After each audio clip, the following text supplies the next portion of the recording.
Hallelujah. ਸਾਰਿਆਂ ਨੂੰ ਜੈ ਮਸੀਹ ਦੀ। ਮੈਂ ਪ੍ਰਭੂ ਜੀ ਦਾ ਧੰਨਵਾਦ ਕਰਦਾ ਹਾਂ ਜੋ ਇੱਕ ਵਾਰ ਫਿਰ ਅਸੀਂ ਪ੍ਰਭੂ ਦੀ ਹਜ਼ੂਰੀ ਦੇ ਵਿੱਚ ਅੱਜ ਇਕੱਠੇ ਹੋਏ ਹਾਂ ਔਰ ਸਾਰਾ ਆਦਰ ਸਾਰੀ ਮਹਿਮਾ ਅਸੀਂ ਪ੍ਰਭੂ ਯਿਸੂ ਦੇ ਨਾਮ ਨੂੰ ਦਿੰਦੇ ਹਾਂ। ਆਈਏ ਆਪਣੀ ਅੱਖਾਂ ਨੂੰ ਬੰਦ ਰੱਖੋ, ਆਪਣੇ ਹੱਥਾਂ ਨੂੰ ਉਠਾਓ, ਅੱਜ ਦੇ ਵਚਨ ਦੇ ਲਈ ਪ੍ਰਾਰਥਨਾ ਕਰੋ। ਸਵਰਗੀ ਪਿਤਾ ਪ੍ਰਭੂ ਯਿਸੂ ਜੀ, ਅਸੀਂ ਆਪਣੇ ਹਿਰਦੇ ਨੂੰ ਖੋਲ੍ਹਦੇ ਹਾਂ ਪ੍ਰਭੂ ਤੁਹਾਡੇ ਪਵਿੱਤਰ ਵਚਨ ਦੇ ਲਈ ਔਰ ਗ੍ਰਹਿਣ ਕਰਦੇ ਹਾਂ ਪ੍ਰਭੂ ਤੁਹਾਡੇ ਪਵਿੱਤਰ ਵਚਨ ਨੂੰ, ਔਰ ਅਸੀਂ ਤੁਹਾਡੇ ਵਚਨ ਦੇ ਮੁਤਾਬਕ ਚੱਲਦੇ ਜਾਈਏ ਔਰ ਗਰੋ ਹੁੰਦੇ ਜਾਈਏ। ਪ੍ਰਭੂ ਯਿਸੂ ਜੀ ਦੇ ਸਾਮਰਥੀ ਔਰ ਜ਼ਿੰਦਾ ਨਾਮ 'ਚ ਮੰਗਦੇ ਹਾਂ, ਆਮੀਨ। ਆਈਏ ਅੱਜ ਦੇ ਵਚਨ ਨੂੰ ਅਸੀਂ ਪੜ੍ਹਦੇ ਹਾਂ। ਮੱਤੀ ਦੀ ਅੰਜੀਲ 10 ਅਧਿਆਇ ਦੀ ਜਦੋਂ 28 ਆਇਤ ਨੂੰ ਅਸੀਂ ਪੜ੍ਹਦੇ ਹਾਂ। और जो शरीर को घात करते हैं पर आत्मा को घात नहीं कर सकते, उनसे मत डरना, पर उसी से डरो जो आत्मा और शरीर दोनों को नरक में नाश कर सकता है। हालेलुया। प्रभु का वचन सानू सिखाता है कि सानू उन्हां मनुष्यों तो उन्हां आदमियों तो अज डरन की जरूरत नहीं है ਜਿਹੜੇ ਸਾਡੀ ਬੋਡੀ ਨੂੰ ਨੁਕਸਾਨ ਪਹੁੰਚਾਉਂਦੇ ਆ, ਜੋ ਸਾਡੀ ਬੋਡੀ ਦੇ ਉੱਤੇ ਅਟੈਕ ਕਰਦੇ ਆ। ਪ੍ਰਭੂ ਦਾ ਵਚਨ ਕਹਿੰਦਾ ਉਹਨਾਂ ਤੋਂ ਤੁਹਾਨੂੰ ਅੱਜ ਡਰਨ ਦੀ ਜ਼ਰੂਰਤ ਨਹੀਂ ਆ, ਕਿਉਂਕਿ ਉਹ ਤੁਹਾਡੀ ਬੋਡੀ ਨੂੰ ਅਟੈਕ ਕਰ ਸਕਦੇ ਹੋ, ਉਹਨੂੰ ਨੁਕਸਾਨ ਪਹੁੰਚਾ ਸਕਦੇ, ਪਰ ਤੁਹਾਡੀ ਆਤਮਾ ਨੂੰ ਨਹੀਂ। ਹਾਲੇਲੂਇਆ। ਪਰ ਸਾਨੂੰ ਉਸ ਤੋਂ ਡਰਨ ਦੀ ਜ਼ਰੂਰਤ ਹੈ। ਪ੍ਰਭੂ ਦਾ ਵਚਨ ਕਹਿੰਦਾ ਕਿ ਜਿਹੜਾ ਸਰੀਰ ਨੂੰ ਔਰ ਆਤਮਾ ਨੂੰ ਦੋਨਾਂ ਨੂੰ ਨਰਕ ਵਿੱਚ ਸੁੱਟਣ ਦੀ ਤਾਕਤ ਰੱਖਦਾ ਹੈ। ਹਾਲੇਲੂਇਆ। ਉਹ ਕੌਣ ਆ? ਉਹ ਹੈ ਪ੍ਰਭੂ ਯਿਸੂ। ਹਾਲੇਲੂਇਆ। ਅਸੀਂ ਦੇਖਦੇ ਹਾਂ ਅੱਜ ਬਹੁਤ ਸਾਰੇ ਆਦਮੀ ਇਸ ਤਰ੍ਹਾਂ ਦੇ ਆ ਕਿ ਦੂਸਰੇ ਆਦਮੀ ਨੂੰ ਨੁਕਸਾਨ ਪਹੁੰਚਾਉਣਾ ਚਾਹੁੰਦੇ ਆ। ਜਦ ਤੱਕ ਕੋਈ ਹੈਗੇ ਆ ਉਹ ਜਾਦੂ ਟੂਣੇ ਦੇ ਦੁਆਰਾ ਕਿਸੇ ਨੂੰ ਨਾਸ਼ ਕਰਨਾ ਚਾਹੁੰਦੇ ਆ, ਔਰ ਕਈ ਇੱਦਾਂ ਦੇ ਹੈਗੇ ਆ ਜੋ ਚੋਰ ਲੁੱਟਾਂ ਖੋਹਾਂ ਕਰਦੇ ਆ ਔਰ ਦੂਸਰੇ ਆਦਮੀ ਦੇ ਉੱਤੇ ਅਟੈਕ ਕਰਦੇ ਆ, ਉਹਨੂੰ ਨਾਸ਼ ਕਰ ਦਿੰਦੇ, ਉਹਨੂੰ ਮਾਰ ਦਿੰਦੇ ਆ। ਹਾਲੇਲੂਇਆ। ਮੈਂ ਤੁਹਾਨੂੰ ਦੱਸਣਾ ਚਾਹੁੰਦਾ ਹਾਂ ਪ੍ਰਭੂ ਦਾ ਵਚਨ ਕਹਿੰਦਾ ਤੁਹਾਨੂੰ ਉਹਨਾਂ ਆਦਮੀਆਂ ਤੋਂ ਡਰਨ ਦੀ ਜ਼ਰੂਰਤ ਨਹੀਂ ਹੈ। ਕਹਿੰਦਾ ਸਿਰਫ ਤੁਹਾਨੂੰ ਉਸ ਤੋਂ ਡਰਨ ਦੀ ਜ਼ਰੂਰਤ ਹੈ ਜੋ ਤੁਹਾਡੀ ਆਤਮਾ ਨੂੰ ਔਰ ਸਰੀਰ ਨੂੰ ਦੋਨਾਂ ਨੂੰ ਨਰਕ ਵਿੱਚ ਨਾਸ਼ ਕਰ ਸਕਦਾ ਹੈ। ਉਹਦੇ ਤੋਂ ਡਰਨ ਦੀ ਜ਼ਰੂਰਤ ਹੈ ਔਰ ਉਹ ਇਨਸਾਨਾਂ ਤੋਂ ਡਰਨ ਦੀ ਜ਼ਰੂਰਤ ਨਹੀਂ ਹੈ। ਹਾਲੇਲੂਇਆ। ਮੇਰੇ ਨਾਲ ਇੱਕ ਮਿਲ ਕੇ ਹੋਰ ਵਚਨ ਨੂੰ ਪੜ੍ਹੋ। ਲੂਕਾ ਦੀ ਇੰਜੀਲ ਉਹਦਾ 12 ਅਧਿਆਇ ਦੇ ਵਿੱਚ ਜਦੋਂ ਅਸੀਂ 4 ਔਰ ਉਹਦੀ 5 ਔਰ 7 ਆਇਤ ਨੂੰ ਪੜ੍ਹਦੇ ਹਾਂ। ਆइए मेरे नाल इस आयत ਨੂੰ पढ़ो। मैं तुमसे जो मेरे मित्र हो कहता हूँ कि जो शरीर को घात करते हैं परंतु उससे पीछे और कुछ नहीं कर सकते, उनसे मत डरो। मैं तुमसे चिताता हूँ कि तुम्हें किससे डरना चाहिए।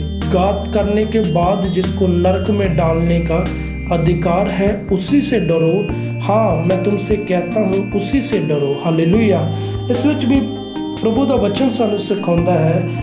4 आयत ਦੇ ਵਿੱਚ ਜਦੋਂ ਅਸੀਂ ਪੜ੍ਹਦੇ ਹਾਂ ਇਹਦੇ ਵਿੱਚ ਬੜਾ ਵਧੀਆ ਇੱਕ ਸ਼ਬਦ ਪ੍ਰਭੂ ਨੇ ਯੂਜ਼ ਕੀਤਾ। ਕਹਿੰਦਾ ਹੇ ਮੇਰੇ ਮਿੱਤਰੋ, ਪ੍ਰਭੂ ਨੇ ਮੈਨੂੰ ਔਰ ਤੁਹਾਨੂੰ ਆਪਣੇ ਮਿੱਤਰ ਬਣਾਇਆ ਹੈ। ਹਾਲੇਲੂਇਆ। ਜੋ ਪ੍ਰਭੂ ਦੇ ਚੁਣੇ ਹੋਏ ਆ, ਪ੍ਰਭੂ ਨੇ ਉਹਨਾਂ ਨੂੰ ਆਪਣੇ ਮਿੱਤਰ ਬਣਾਇਆ ਹੈ, ਜਿਨ੍ਹਾਂ ਨੇ ਤੋਬਾ ਕੀਤੀ, ਬਪਤਿਸਮਾ ਲਿਆ ਔਰ ਪ੍ਰਭੂ ਦੇ ਵਚਨ ਦੇ ਉੱਤੇ ਚੱਲਦੇ ਪਏ ਆ। ਪ੍ਰਭੂ ਨੇ ਉਹਨਾਂ ਨੂੰ ਆਪਣੇ ਮਿੱਤਰ ਬਣਾਇਆ ਹੈ। ਹਾਲੇਲੂਇਆ। ਔਰ ਸਾਨੂੰ ਪ੍ਰਭੂ ਦਾ ਵਚਨ ਸਿਖਾਉਂਦਾ ਹੈ ਇਸ ਆਇਤ ਦੇ ਵਿੱਚ ਵੀ। ਪ੍ਰਭੂ ਦਾ ਵਚਨ ਕਹਿੰਦਾ ਕਿ ਤੁਹਾਨੂੰ ਹੋਰ ਕਿਸੇ ਤੋਂ ਡਰਨ ਦੀ ਜ਼ਰੂਰਤ ਨਹੀਂ ਹੋ, ਸਿਰਫ ਉਸ ਤੋਂ ਹੀ ਡਰਨ ਦੀ ਜ਼ਰੂਰਤ ਹੈ ਜੋ ਸਾਡੀ ਆਤਮਾ ਨੂੰ ਔਰ ਸਰੀਰ ਨੂੰ ਦੋਨਾਂ ਨੂੰ ਨਾਸ਼ ਕਰਨ ਦੀ ਤਾਕਤ ਰੱਖਦਾ ਹੈ। ਹਾਲੇਲੂਇਆ। ਉਹ ਹੈ ਪ੍ਰਭੂ ਯਿਸੂ। ਹਾਲੇਲੂਇਆ। ਇਸ ਵਿੱਚ ਅਸੀਂ ਦੇਖਦੇ ਹਾਂ ਕਿ ਜਦੋਂ ਲੂਕਾ ਨੇ 2 ਵਾਰ ਇਹੀ ਚੀਜ਼ ਬੋਲੀ ਹੈ, ਉਸੀ ਸੇ ਡਰੋ। ਹਾਂ, ਮੈਂ ਤੁਮਸੇ ਕਹਿਤਾ ਹੂੰ ਉਸੀ ਸੇ ਡਰੋ। ਇਹ ਜਦੋਂ ਅਸੀਂ 2 ਵਾਰ ਇਸ ਚੀਜ਼ ਨੂੰ ਅਸੀਂ ਦੇਖਦੇ ਹਾਂ, ਪੜ੍ਹਦੇ ਹਾਂ ਔਰ ਸੁਣਦੇ ਹਾਂ, ਇਸ ਵਿੱਚ ਇਹ ਪੱਕੀ ਗੱਲ ਹੈ ਕਿ ਪ੍ਰਭੂ ਦਾ ਵਚਨ ਲੂਕਾ ਦੇ ਦੁਆਰਾ ਸਾਨੂੰ ਦੱਸਦਾ ਹੈ ਕਿ ਤੁਹਾਨੂੰ ਹੋਰ ਕਿਸੇ ਤੋਂ ਡਰਨ ਦੀ ਜ਼ਰੂਰਤ ਨਹੀਂ ਹੋ। ਹਾਲੇਲੂਇਆ। ਔਰ ਸਿਰਫ ਸਾਨੂੰ ਉਸ ਜ਼ਿੰਦਾ ਪਰਮੇਸ਼ਰ ਤੋਂ ਡਰਨ ਦੀ ਜ਼ਰੂਰਤ ਹੈ ਜੋ ਸਾਡੀ ਆਤਮਾ ਨੂੰ ਔਰ ਸਾਡੇ ਸਰੀਰ ਨੂੰ ਨਾਸ਼ ਕਰਨ ਦੀ ਜੋ ਤਾਕਤ ਰੱਖਦਾ ਹੈ। ਹਾਲੇਲੂਇਆ। ਉਹਦਾ ਨਾਂ ਹੈ ਪ੍ਰਭੂ ਯਿਸੂ। ਔਰ ਜਦੋਂ ਅਸੀਂ 7 ਆਇਤ ਨੂੰ ਪੜ੍ਹਦੇ ਹਾਂ ਉਸ ਵਿੱਚ ਇੱਕ ਬੜਾ ਵਧੀਆ ਵਚਨ ਹੈ ਜਿਸ ਵਿੱਚ ਅਸੀਂ ਦੇਖਦੇ ਹਾਂ तुम्हारे सिर के सब बाल भी गिने हुए हैं, इसलिए डरो नहीं, तुम बहुत गैरों से बढ़कर हो। हालेलुया। बहुत ਵਧੀਆ ਇਹ ਵਚਨ ਆ ਮਨ ਨੂੰ ਛੂਹਣ ਵਾਲਾ, ਕਿਉਂਕਿ ਜਦੋਂ ਅਸੀਂ ਇਸ ਵਚਨ ਨੂੰ ਪੜ੍ਹਦੇ ਹਾਂ ਸਾਨੂੰ ਇੱਕ ਤਸੱਲੀ ਮਿਲਦੀ ਆ ਪ੍ਰਭੂ ਦੇ ਵੱਲੋਂ, ਕਿਉਂਕਿ ਪ੍ਰਭੂ ਨੇ ਕਿਹਾ ਤੁਸੀਂ ਬਹੁਤ ਵੱਧ ਕੇ ਆ ਜਿਹੜੇ ਪ੍ਰਭੂ ਦੇ ਚੁਣੇ ਹੋਏ ਆ ਲੋਕੀ, ਮੈਂ ਔਰ ਤੁਸੀਂ ਜਿਨ੍ਹਾਂ ਨੇ ਤੋਬਾ ਕੀਤੀ, ਬਪਤਿਸਮਾ ਲਿਆ ਔਰ ਪ੍ਰਭੂ ਦੇ ਹੁਕਮਾਂ ਦੇ ਉੱਤੇ ਚੱਲਦੇ ਹੋ, ਉਹਦੇ ਵਚਨ ਨੂੰ ਫੋਲੋ ਕਰਦੇ ਹੋ, ਉਹਦੇ ਵਚਨ ਦੇ ਮੁਤਾਬਕ ਚੱਲਦੇ ਹੋ। ਪ੍ਰਭੂ ਦੇ ਵਚਨ ਕਹਿੰਦਾ ਤੁਹਾਨੂੰ ਡਰਨ ਦੀ ਜ਼ਰੂਰਤ ਨਹੀਂ, ਮੈਂ ਤੁਹਾਡੇ ਬਾਲ ਵੀ ਗਿਣੇ ਹੋਏ ਆ। ਹਾਲੇਲੂਇਆ। ਕਹਿੰਦਾ ਤੁਸੀਂ ਉਹਨਾਂ ਗੈਰਾਂ ਤੋਂ ਬਹੁਤ ਵੱਧ ਕੇ ਹੋ। ਗੈਰ ਕਿਹੜੇ ਆ? ਜਿਹੜੇ ਪ੍ਰਭੂ ਤੋਂ ਦੂਰ ਨੇ, ਜਿਹੜੇ ਪ੍ਰਭੂ ਨੂੰ ਨਹੀਂ ਜਾਣਦੇ। ਪ੍ਰਭੂ ਦਾ ਵਚਨ ਕਹਿੰਦਾ ਤੁਸੀਂ ਉਹਨਾਂ ਤੋਂ ਬਹੁਤ ਕਹਿੰਦਾ ਵੱਧ ਕੇ ਹੋ। ਹਾਲੇਲੂਇਆ। ਔਰ ਜਿਹੜੇ ਗੈਰ ਆ ਉਹ ਪ੍ਰਭੂ ਤੋਂ ਦੂਰ ਹੋ ਚੁੱਕੇ ਆ, ਉਹ ਜਾਣਦੇ ਨਹੀਂ ਹੋ ਕਿ ਪ੍ਰਭੂ ਹੀ ਸਾਡੇ ਜੀਵਨ ਨੂੰ, ਸਾਡੇ ਸਰੀਰ ਨੂੰ, ਸਾਡੀ ਆਤਮਾ ਨੂੰ ਨਾਸ਼ ਕਰਨ ਦੀ ਤਾਕਤ ਰੱਖਦਾ ਹੈ। ਹਾਲੇਲੂਇਆ।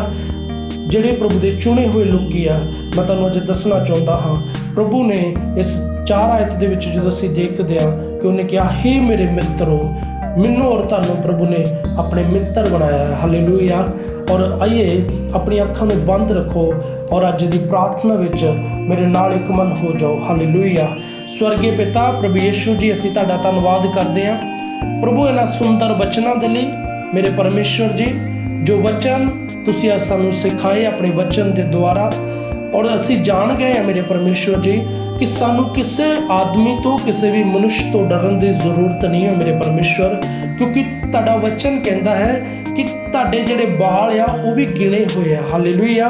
ਅੱਜ ਸਾਨੂੰ ਡਰਨ ਦੀ ਜ਼ਰੂਰਤ ਨਹੀਂ ਹੋ, ਸਾਨੂੰ ਉਸ ਪਰਮੇਸ਼ਵਰ ਤੋਂ ਡਰਨ ਦੀ ਜ਼ਰੂਰਤ ਹੈ ਜੋ ਸਾਡੇ ਸਰੀਰ ਨੂੰ ਔਰ ਸਾਡੀ ਆਤਮਾ ਨੂੰ ਨਾਸ਼ ਕਰਨ ਦੀ ਤਾਕਤ ਰੱਖਦਾ ਹੈ। ਉਹ ਹੈ ਪ੍ਰਭੂ ਯਿਸੂ, ਜਿਸ ਦਾ ਵਚਨ ਕਹਿੰਦਾ ਹੈ ਕਿ ਧਰਤੀ ਦਾ ਔਰ ਅਸਮਾਨ ਦਾ ਸਾਰਾ ਅਧਿਕਾਰ ਮੇਰੇ ਕੋਲ ਹੈ। ਹਾਲੇਲੂਇਆ। ਆਈਏ ਆਪਣੀ ਅੱਖਾਂ ਨੂੰ ਬੰਦ ਰੱਖੋ ਔਰ ਪ੍ਰਾਰਥਨਾ ਵਿੱਚ ਜਾਓ। ਸਵਰਗੀ ਪਿਤਾ ਪ੍ਰਭੂ ਯਿਸੂ ਜੀ, ਅਸੀਂ ਤੁਹਾਡਾ ਧੰਨਵਾਦ ਕਰਦੇ ਹਾਂ ਅੱਜ ਦੇ ਸੁੰਦਰ ਵਚਨ ਦੇ ਲਈ। ਔਰ ਮੇਰੇ ਪਰਮੇਸ਼ਵਰ ਜੀ, ਅਸੀਂ ਤੁਹਾਡੀ ਮਹਿਮਾ ਵਿੱਚ ਅੱਗੇ ਵਧਦੇ ਜਾਈਏ ਔਰ ਗੁਰੂ ਹੁੰਦੇ ਜਾਈਏ ਪ੍ਰਭੂ, ਹਰ ਪ੍ਰਤੀ ਦਿਨ, ਔਰ ਤੁਹਾਡੇ ਭੈ ਦੇ ਵਿੱਚ ਬਣੇ ਰਹੀਏ। ਔਰ ਮੇਰੇ ਪਰਮੇਸ਼ਵਰ, ਅੱਜ ਤੋਂ ਸਾਡੇ ਜੀਵਨ ਦੇ ਵਿੱਚ ਕੋਈ ਵੀ ਡਰ ਭੈ ਨਾ ਰਵੇ ਮੇਰੇ ਪਰਮੇਸ਼ਵਰ। ਅਸੀਂ ਸਿਰਫ ਪ੍ਰਭੂ ਤੁਹਾਡੇ ਤੋਂ ਡਰਦੇ ਔਰ ਕੰਬਦੇ ਰਹੀਏ ਮੇਰੇ ਪਰਮੇਸ਼ਵਰ। ਹੋਰ ਸਾਡੇ ਜੀਵਨ ਦੇ ਵਿੱਚ ਪ੍ਰਭੂ ਡਰ ਕੰਮ ਨਾ ਕਰਨੇ ਪਾਏ ਪ੍ਰਭੂ ਯਿਸੂ ਦੇ ਸਾਮਰਥੀ ਔਰ ਜ਼ਿੰਦਾ ਨਾਮ ਦੇ ਵਿੱਚ। ਜੇਕਰ ਅੱਜ ਕਿਸੇ ਦੇ ਭੈਣ ਭਰਾ ਦੇ ਜੀਵਨ ਦੇ ਵਿੱਚ ਕੋਈ ਡਰ ਕੰਮ ਕਰ ਰਿਹਾ ਹੈ, ਚਾਹੇ ਉਹ ਬਿਮਾਰੀ ਦਾ ਹੈ, ਚਾਹੇ ਕਿਸੇ ਆਦਮੀ ਦਾ ਹੈ, ਉਹ ਜੋ ਤੁਹਾਨੂੰ ਨਾਸ਼ ਕਰ ਸਕਦੇ ਆ, ਮੈਂ ਤੁਹਾਨੂੰ ਦੱਸਣਾ ਚਾਹੁੰਦਾ ਹਾਂ ਮੇਰਾ ਪਰਮੇਸ਼ਵਰ ਅੱਜ ਤੁਹਾਨੂੰ ਛੂਹਣਾ ਚਾਹੁੰਦਾ ਹੈ। ਔਰ ਇਸੇ ਵੇਲੇ ਜਿਸ ਤਰ੍ਹਾਂ ਤੁਸੀਂ ਪ੍ਰਾਰਥਨਾ ਦੇ ਵਿੱਚ ਹੋ, ਉਹਦਾ ਮਸਾ ਤੁਹਾਨੂੰ ਛੂਹ ਰਿਹਾ ਹੈ ਔਰ ਤੁਸੀਂ ਆਜ਼ਾਦ ਹੋ ਰਹੇ ਪ੍ਰਭੂ ਯਿਸੂ ਦੇ ਸਾਮਰਥੀ ਔਰ ਜ਼ਿੰਦਾ ਨਾਮ ਦੇ ਵਿੱਚ। ਟੱਚ ਮਾਈਟੀ ਨੇਮ ਜੀਸਸ। ਮੇਰੇ ਪਰਮੇਸ਼ਵਰ ਆਪਣੇ ਬੱਚਿਆਂ ਨੂੰ ਛੂਹ ਲੈ, ਸਾਰਾ ਡਰ ਦਾ ਗੰਦਾ ਆਤਮਾ ਇਹਨਾਂ ਦੇ ਜੀਵਨਾਂ ਨੂੰ ਛੱਡੇ ਔਰ ਚਲਾ ਜਾਏ ਮੇਰੇ ਪਰਮੇਸ਼ਵਰ।